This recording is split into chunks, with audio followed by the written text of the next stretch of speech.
Good morning, Sarah Winstead here, bikini athlete and coach for Pro Physique, back in my car per usual. It is Sunday, normally my rest day, but today I'm here for you guys. I posted a poll on my Instagram story last week asking you guys if you'd be interested in seeing a video from me regarding improvements in posture as far as like exercises, mobility, things like that that can help us maybe stand up a little bit taller, maybe improve like low back health, things like that that are not necessarily like bodybuilding things, but like life things that we all need. We tend, and I find a lot of times, especially with my beginners when I was an in-person trainer, a lot of times people train muscles that they can see, like the front of the body. So like shoulders, chest, abs, quads, calves, things like that. We might neglect some of those smaller muscle groups, some of the smaller accessories, some of the smaller groups that we just may not think that is there, or we might just have lingering issues that we think we're just stuck with. No, those things, you know, we learn a lot about them when you become a personal trainer. You know, like the forward head, rounded shoulders. Why is that happening? Well, we spend all of our time hunched over our phones like this or hunched over a computer like this, and that causes some muscular imbalances. And a lot of the things you're going to see me do today are things, very simply things like puffing your chest. That's one of the biggest cues that I give my clients when I get form videos where they're not having the best posture when doing exercises. Standing exercises, for example, like bicep curls. Too often do I see people like hunched forward. You're actually losing range of motion when doing something like that. And you're actually creating some tightness in the rotator cuff and things like that, which could actually give you issues later on in life. If people have rotator cuff issues as they age, then we may not be training the smaller muscle groups like behind, you know, the upper back muscles, the right ones, not just your traps, because those traps can become actually overpowering and cause issues too if your upper back muscles are not trained enough to balance those kinds of things out. Same thing goes with like low back. That typically comes from a weakness in the glutes. And so guys, if you aren't hip thrusting or doing glute bridges, or doing some sort of glute based movements, please do them.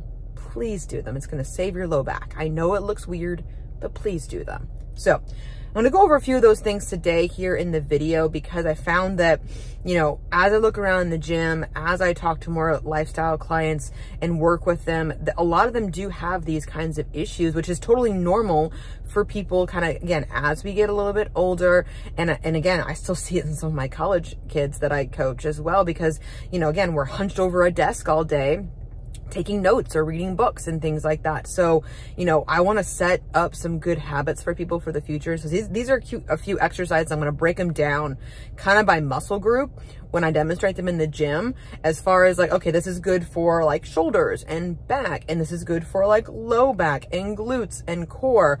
Just kind of breaking those kinds of things down for you, and hopefully you find a couple of nuggets out of this video, a couple of exercises you might not have tried to activate those muscles. And at the very least, like I said, the very least, puff your chest.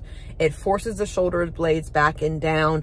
You don't have to like shove them down, but if you puff your chest a little bit, you're automatically going to find that you're standing up taller, you're standing up straighter, and it takes a lot of pressure off of your neck and your head and your shoulders and things like that. So let's get started. First one is going to be for shoulders.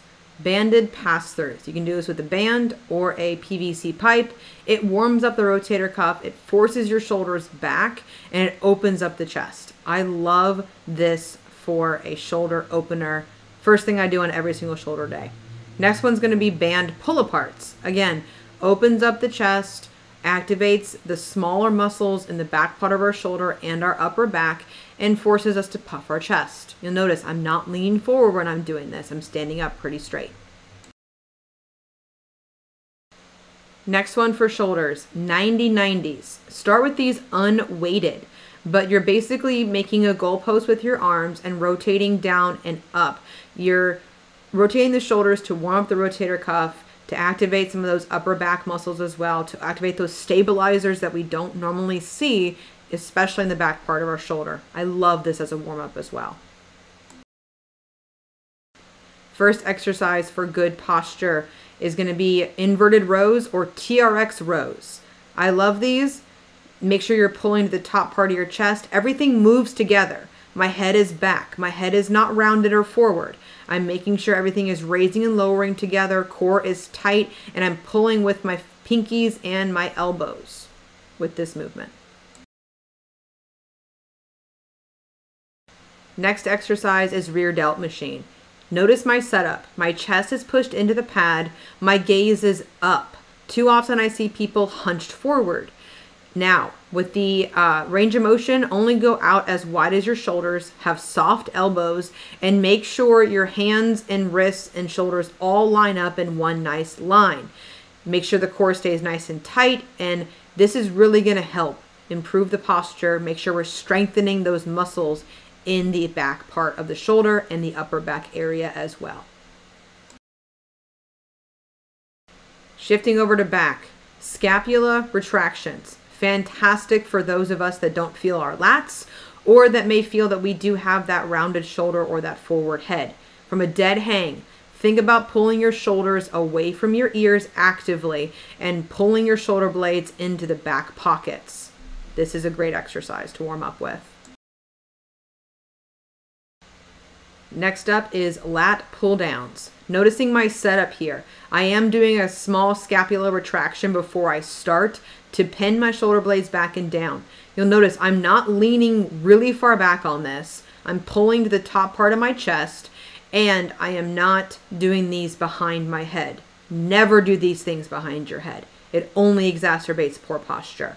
Pulling with the pinkies and with the elbows and making sure that you have a wide enough grip to really facilitate that lat activation. Seated rows. Make sure you have a neutral grip on this, that you're pulling the cable attachment into your stomach, gaze is up, core is braced, your chest is puffed. Notice how I'm not letting my shoulders come too far forward. I'm going to change it up in a second here to show you what this looks like if you're doing it incorrectly. With the rounded shoulder, the gaze is down, I'm pulling too high. You'll notice I'm not getting as much activation or range of motion out of this.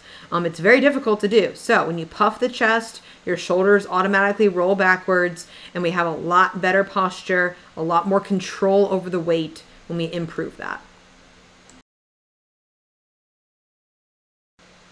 Shifting gears over to hip, low back, glutes, as far as like mobility and posture is concerned. I love cat-cows. This warms up everything. It introduces the cat and then the cow. I think it's actually reversed. But it warms up the low back a little bit, gets it ready to do everything. I do these before every lower body day just to make sure I have some good blood flow and some good core activation. You really should be feeling, when, especially when you're going to that upper movement, you really should be pulling the belly button back towards the spine. The next one here is going to be bird dogs. These are fantastic for core stabilization and balance. Again, keeping that low back nice and straight, as well as just keeping it safe. When you extend the arm, make sure your thumb stays up, alternating, making sure you're not getting a lot of hip rotation here. With that core stabilization, those hips should stay decently square throughout these ranges of motion. I think I'm going into some dead bugs at this point. Another great core exercise for stabilization for that low back health is dead bugs. You're pushing your low back into the floor. You're alternating opposite arm, opposite leg drops. You should feel this in your core, not in your low back. If you can't go all the way down, you feel a tug in your low back, then stop before you get all the way to the floor. Control the movement. You can also add a stability ball here to make it a little bit harder to press into. But a strong core and a strong glute will really help with your low back health and low back mobility, especially as we age, especially as we, become more sedentary and things like that. I love dead bugs. The last one is going to be what's called a bear hold. Great core stabilization movement. Basically, you're getting in tabletop position, pushing your toes into the floor, lifting up your knees, and the cue here, draw your navel back to your spine. It helps you brace your core, breathe normally, but focus on that drawing in to activate the deeper abdominal muscles.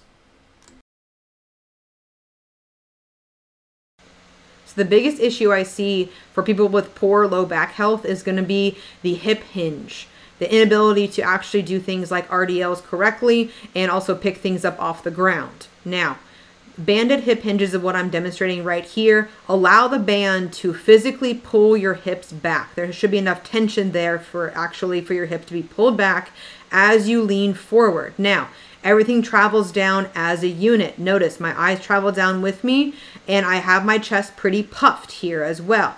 As I'm moving down, I'm simulating holding dumbbells close to my body when I'm doing this, and there's a softness in my knee. This is very key to do an RDL safely without feeling it in your low back. Now, notice, rounded.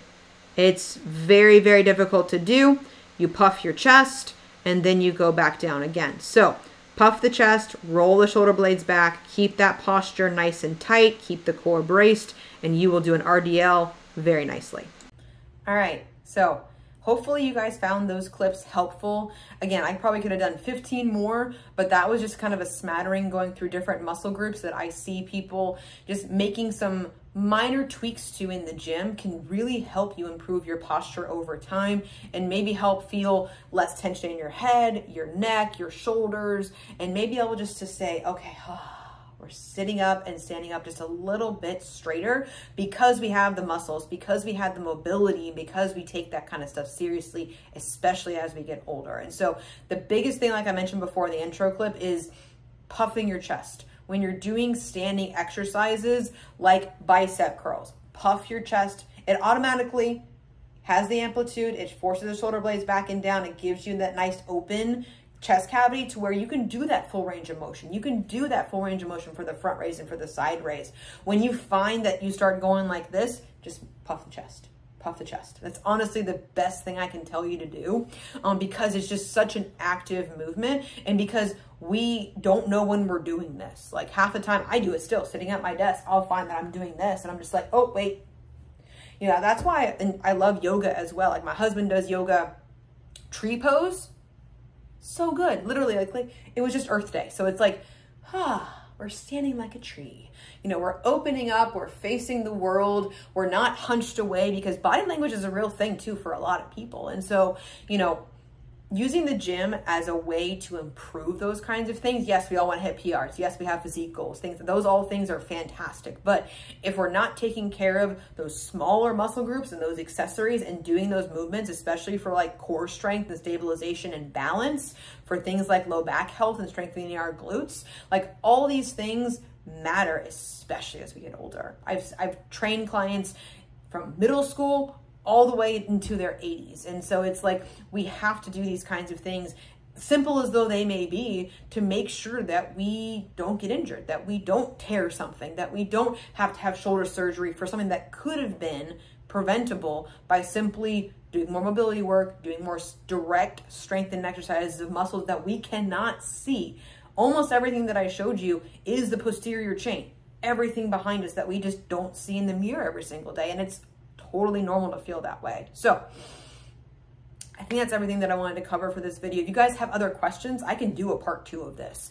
As far as like specifically breaking down, maybe just doing one just on shoulders, one just on back, one just on low back health. Like I think low back health for a lot of people is a huge, huge area, which is why I reach for things like core strength and glutes first. You'll notice I did nothing for low back strength on those kinds of things. But if you're strengthening your core, your low back is part of that apparatus. Like it's wholly around you, keeping you nice and stable. And so if you're strengthening the front part, you're strengthening the back part.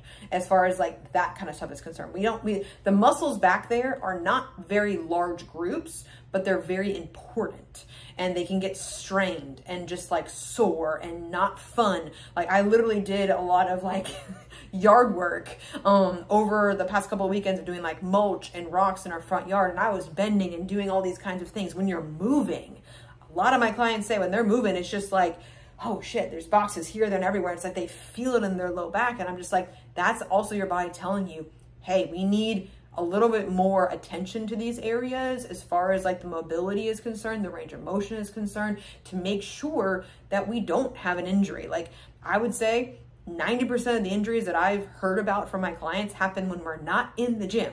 Like I busted up my ankle last year, 2 years ago.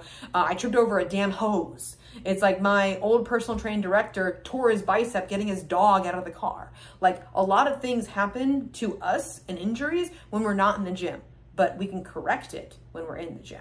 I don't train hunchbacks, I fix hunchbacks. So another good one is wall angels. Don't forget those too. So I know I did 90/90s for like shoulders, but wall angels against a wall, ooh, it helps you open up a lot of things. So let me know and comment below if you found any of these kinds of things helpful, if you found exercise or mobility things that you've done that helped you as well. Let's keep this conversation going because I think it's really important. You know, I know you come to my channel for all the bikini and the physique and all that kind of shit too, but it's like this stuff is also equally as important because this stuff lasts way beyond competing and what I'm going to be doing and what I love helping people with.